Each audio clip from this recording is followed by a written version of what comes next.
ассалому алайкум шунавандаҳои арҷманд. гуфторамонро аз силсилаи хониши адабӣ оғоз менамоем. ҳоло гуфтори 40-умро аз рӯи китоби адабиётшиноси варзида ва мунаққиди барҷастаи тоҷик соҳиб Табаров зиндагиномаи Садриддин Айнӣ солҳои 1875-1899 дар қироати Абдурашид Хоҷамкулов бишнавед.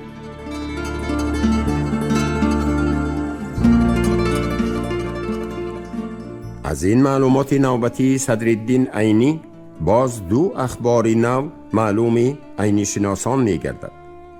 یکی، عینی از سالهای اولی تحصیلش در مدرسه نه تنها به مطالعه دیوان و کلیات و بیاض و مجموعه های آثاری سرآمدان ادبیات فارس تاجیک، بلکه به آموزش فرهنگ و قاموس و لغت های دسترس که در بین آنها حتماً غیاث اللغات محمد غیاث الدین و برهان قاطعی محمد حسین برهان موجود بودند دقت جدی می داده است. در نوبت خود این از بایگردی ذخیره لغوی زبان خود عینی درک می داد.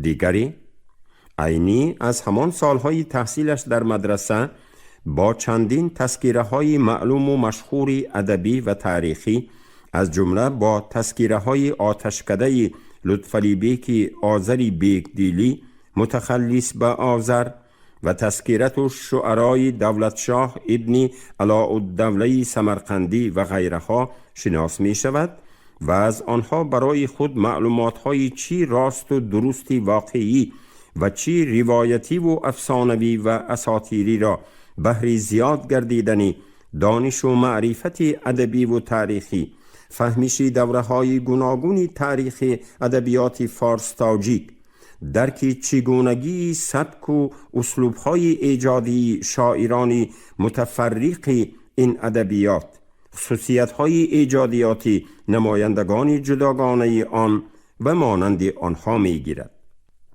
بنابراین در آینده آموزش این دو اخبار و معلومات ترجمه حالی و ایجادی، آموزش چی لغت ها و قاموس ها و چی رساله ها و تذکیره ها برای تدقیق و کشف و اختراع معماهای عینی عالم، عینی ادبیات شناس، عینی زبان شناس، عینی لغت شناس، عینی محقق تاریخ ادبیات فارس تاجیک و ده دیگر موضوعهای ساحه‌های گوناگونی ادبیات شناسی و زبان شناسی و عموماً فیلولوژی، تاریخ، فلسفه، دین و غیره و بسیار معماهای تاکنون ناروشن ایجادیات این ادیب عالم شمولی تاجیک مدد خواهند نمود.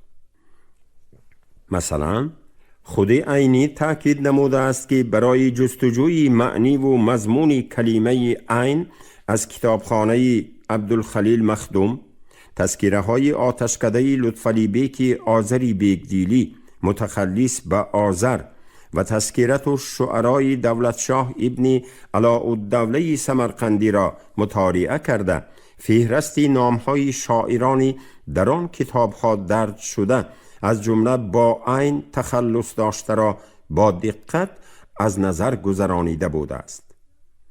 هنگامی که او با عنوان عینی از تذکیره های از نظر گذرانیدهش این کلمه را به صفت تخلص نمی یابد، از ملا خاری راتبپگی که با همه پستی شعرش به تاریخ و ترجمه حال شاعران و عالمان گذشته خیلی واقف بود، عینی کلیات جلد 7 صفحه 205 به صفت تخلص از طرف کسی گرفته شده و یا گرفته نشدن کلمه عین را پرسان می شود. او در جواب گفت: من این کلمه را به صفت تخلص یگان شاعر ندیدم و تنها در مصر یک عالم گذشته است که صحیح بخارایی را شرح داده است و لقب علمی آن آدم عینی می باشد. همانجا جلد 7 صفحه 205.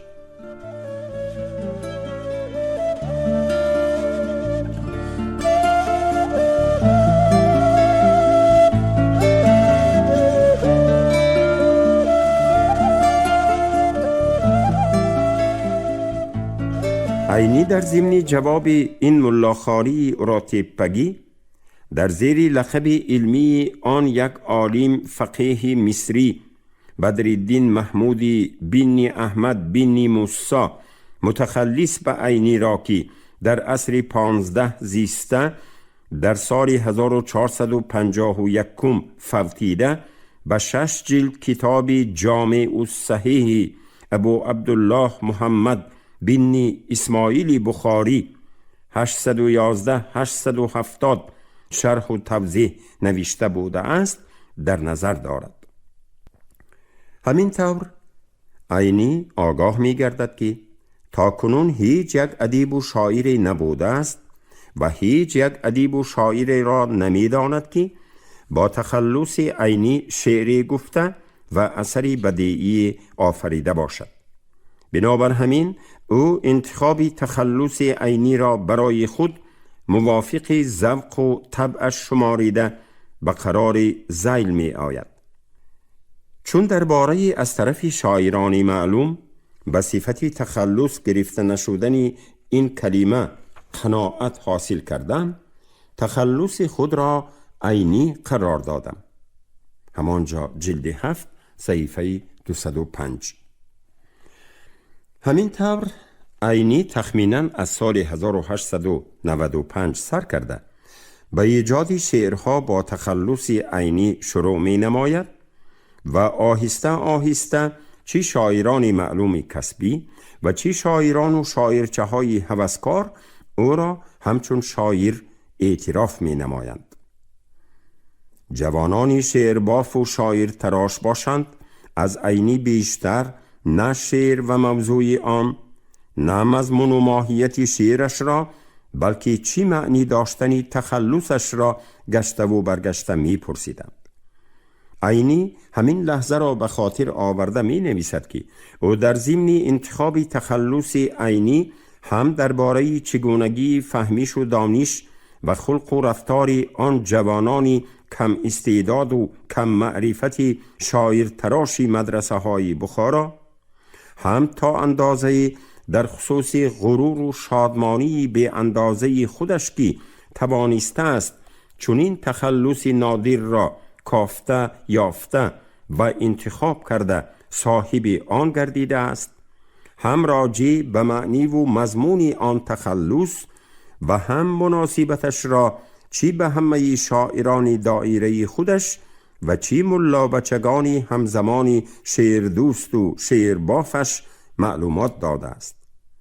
عینی این لحظه را به طور ذیل واضح و روشن و دقیق و مشخص به خاطر آورده می نویسد.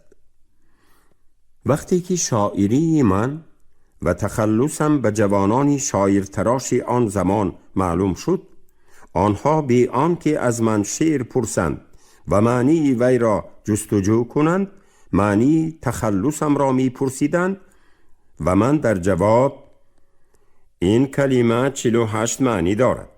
خودتان کتاب‌های لغت را مطالعه کرده معنی‌های این کلمه را آموزید و من به شرح دادن وقت ندارم می گفتم.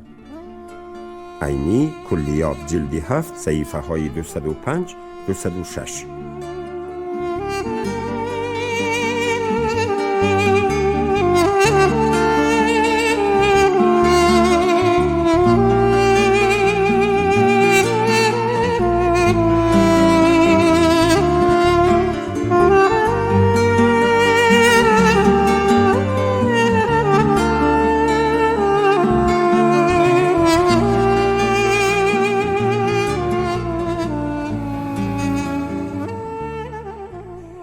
بنابراین که قریب یگان شعری با تخلصهای سفلی، محتاج و جنونی باقی نمانده بود و خود عینی هم یگان غزلی با آن تخلصها نوشته‌اش را در یاد نداشته است، بنابراین که همان شاعران و شاعر تراشان نیمه دومی سالهای 90 عصر 19 بخارا از آن 3 تخلص عینی بی خبر بودند، او در آینده با همین تخلص عینی عالم شمول می گردد.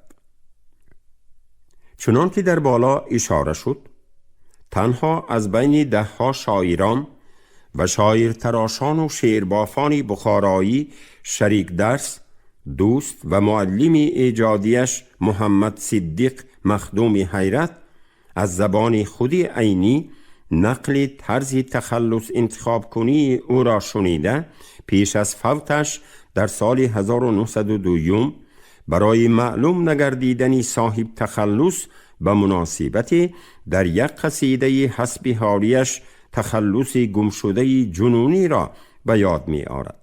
سبب این در آن بود که عینی هنوز از سالهای اولی شناسایی و دوستی پیدا کردنش با محمد صدیق مخدوم حیرت طرز و سبب تخلص انتخاب کنیش را نقل کرده، اولها به صفت تخلص استفاده بردن کلمه های سفلی، محتاجی، محتاج و جنونی را نام برده است که از آنها در یاد حیرت تنها تخلص جنونی باقی مانده بوده است. عینی در یادداشت‌ها در این باره معلومات ذیل را داده است. چون دوستی من با حیرت نزدیک شد، من اولین بار به او واقعه تخلص انتخاب کنی خود را حکایه کرده.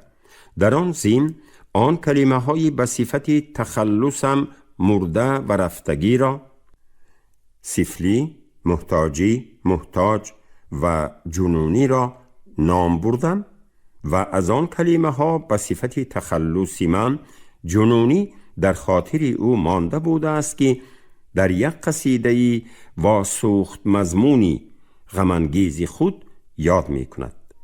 صدرالدین عینی، کلیات جلد 7 صفحه 206.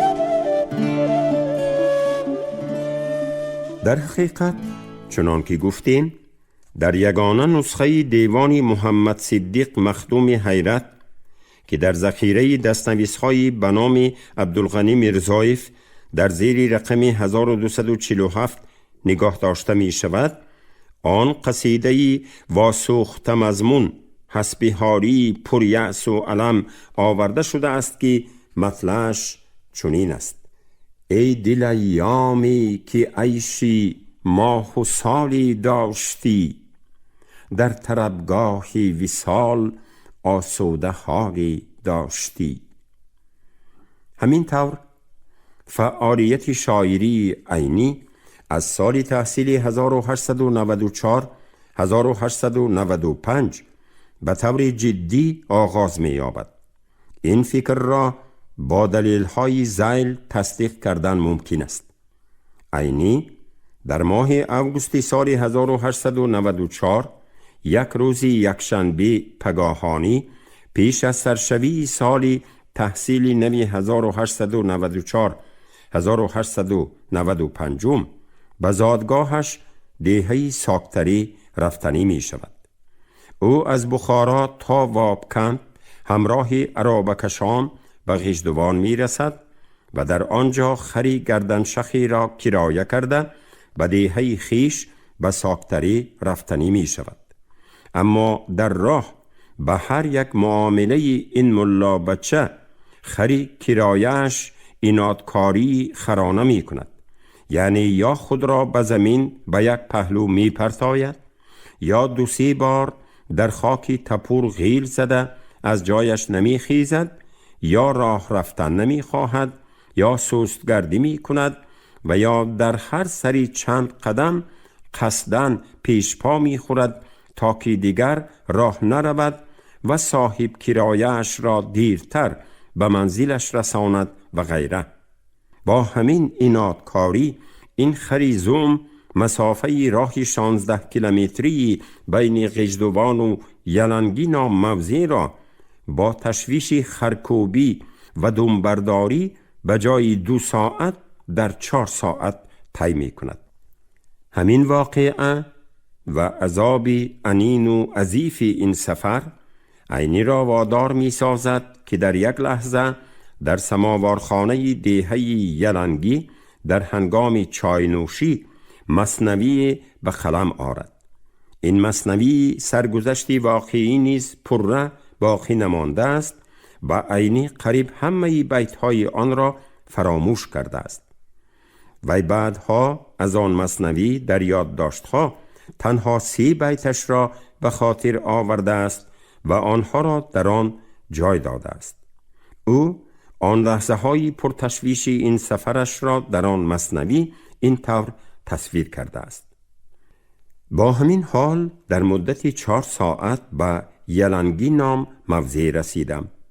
در آنجا خر را به حال خودش گذاشته به سماوارخانه در آمده یک چاینک گرفته به نوشیدن سر کردم و در وقت چای نوشی واقعی خرسواری آن روزه ام را به چند بیت تصویر نمودم. از همان بیت ها یک چند مصرع تا امروز در یادم مانده است که به طرز نمونه شعرهای آن وقت ام در اینجا قید می کنم. نجنبیده از جای دم می گرفت، چو دم به هر یک قدم می گرفت. تپر خاک هر جا بود بیشتر، به خوابیدن آغاز می کرد خر. به خیزاندنش می گرفتم زیدوم، همی گفتمش هی قوم هی قوم. صدرالدین عینی، کلیات، جلد 7، صفحه 210.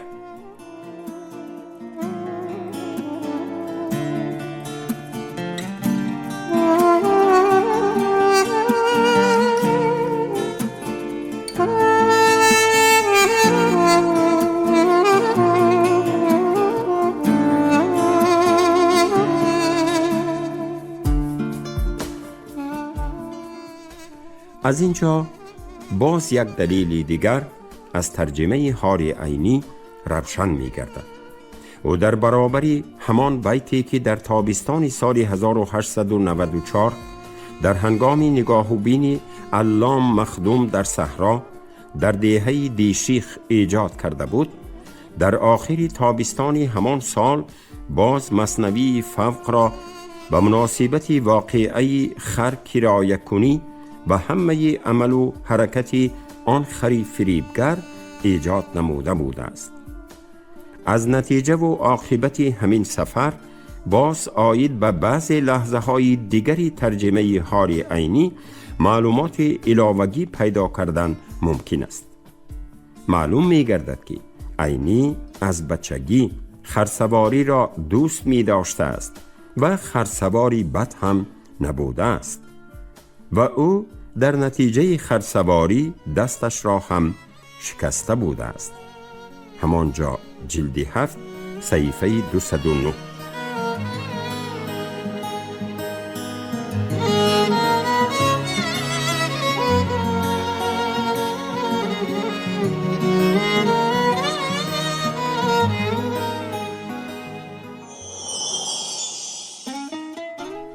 بعد به سبب زعمی خری به کیرا گرفتش، عینی همان روزی سفر از وابکند به غژدوان مجبور می شود که به راه پیاده براید.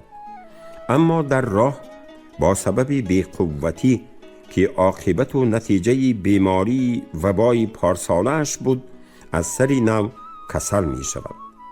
عینی را در راه در دهه ریگزار موسفید مهربانی که ملا دولت نام داشته است با پسرانش مقصود جان و طاهر جان همراهی مخدومی جوانی که بعدتر محمد صدیق حیرت بودنش را میفهمد به خانهش قبول و در رباطش طبابت می کند و سحری فردای آن روز بعد از تحتول به غژدوان گسیل می کند. عینی از همین سال 1895 برای خود بیازی ترتیب داده در حاشیه آن موافق سالشماری های میلادی و هجری سنه افتتاح 1895 1312 را به خط خودش ثبت می نماید. همانجا جلد 7 صفحه 222. او در آن بیاز شعرهای سرآمدان ادبیات کلاسیکی و شاعران زمان خود را بیشتر با خط خود می نویسد و یگان شعری دیگر را این و یا آن خوشنویسی قدردانش به طرز یادگاری در آن بیاض ثبت می کند. از این جمله چند شعری جامی را به میرصالح که شریک درسی برادرم محی الدین خواجه و حامی من در مدرسه آریم جان بود نویسانده گرفته بودم. می نویسد در آن بیاض عینی، همانجا جلد 7 صفحه 222. از همان سال 1895 سر کرده قسمی از همسبقان و مخصوصا دوستان عینی از چنین ذوق و هوس بی انتهای او به اشعار سرآمدان نظم فارس تاجیک، از پیدایش و آغاز بیاض شخصی او و از شعر ایجاد کنی او آگاه گردیده تدریجاً او را همچون شاعر شناختن می گیرند و اعتراف هم می نمایند. یکی از نخستین کسانی که به شعر و شاعری ذوق و مراغ داشتن صدرالدین عینی را درک کرده شعر ایجاد کنی او را فهمید و از او خواهش نمود که شعرش را به او نشان دهد، حامیش همان میرصالح مخدومی شریک درسی برادرش سید محی الدین خواجه بود. عینی بعدها همان لحظه و آن خواهشی میرصالح مخدوم را در یادداشت‌هایش این طور بیان کرده است: من شرمیدم که از چنین آدمی انسان پروری نرم معامله قدردان سر خود را پنهان دارم و به او شعر خود را نشان دادم. عینی کلیات جلد 7 صفحه 222.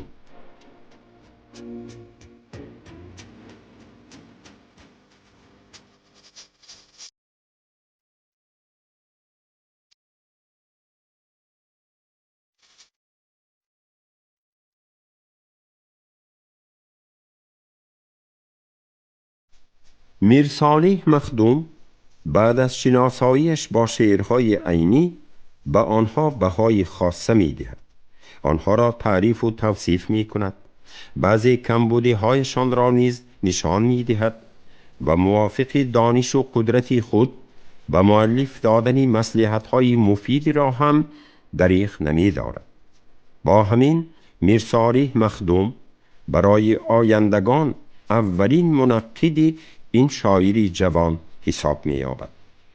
ولی از یک طرف به سبب آدم انسان پروری نرم معامله قدردان بودن و از طرف دیگر از تمام اساسهای نظریوی و قانونهای نظمی بای کلاسیکی فارس تاجیک مکمل و پرره آگاه نبودن، میرصالح مخدوم نمی توانسته است که به شعرهای نوع ایجادی عینی همه طرفه بها دهد.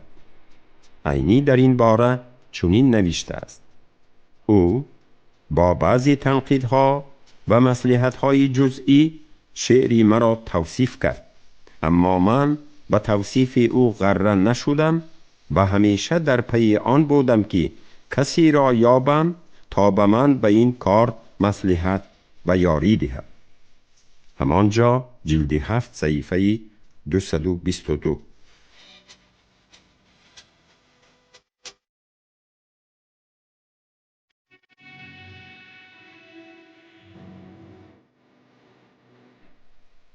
گرچند عینی درباره کدام شعرش را به میرصالح مخدوم نشان دادنش سخنی نمی راند، ولی از چنین تأکیدات او معلوم می گردد که او به میرصالح مخدوم یکی از شعرهای پرره به شکل درآورده اش را به او نشان داده بوده است.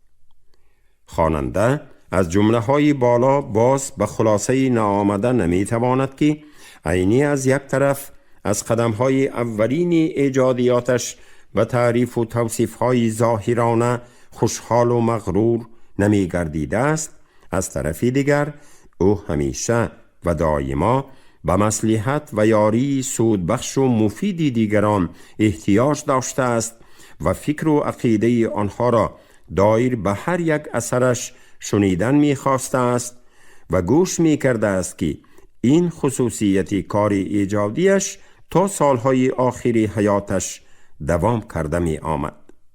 بعد از میرصالح مخدوم، دومین کسی که با اشعار عینی شناس شده به آن قیمت و بهای مناسب داده بود، قاضی کلانزاده شریف جان مخدومی صدر ضیا حساب می یافت.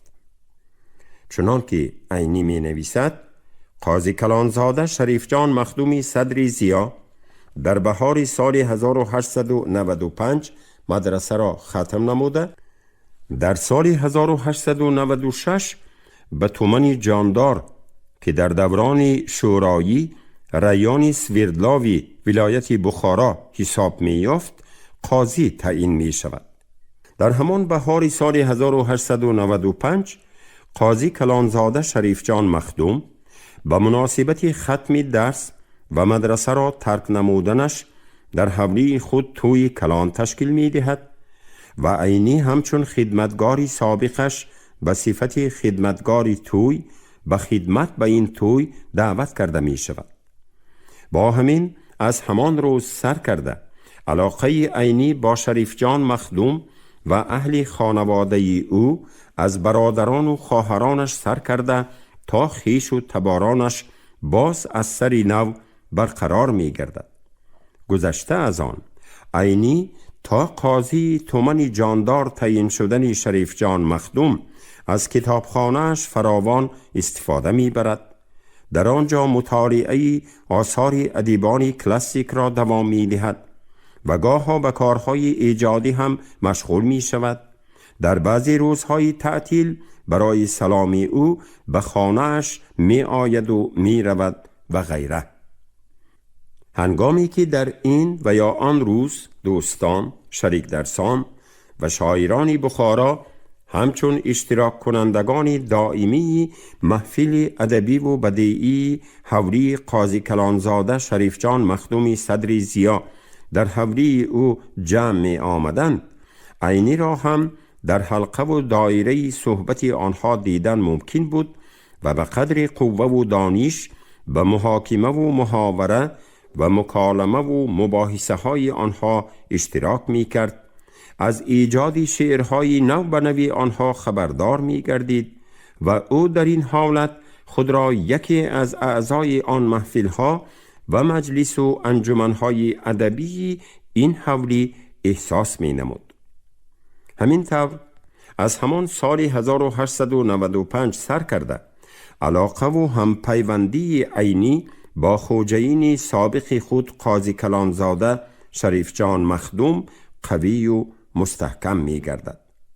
از همان سال سر کرده عینی از امکانیت از نو برقرار شوی رابطه و علاقهش با قاضی کلانزاده شریف جان مخدوم استفاده برده روزی یک غزلی خود را که بعدها با نام گلی سرخ خیلی معلوم و مشهور می گردد به شریف جان مخدومی صدر ضیا در حضور هم مسابقه و هم سبق و دوستش میرزا عبدالواحد منظم نشان می دهد و در خصوص چگونگی آن غزل از قاضی کلانزاده شریف جان مخدومی صدر ضیا مصلحت می پرسد. همانجا جلد 7 صحیفه 222.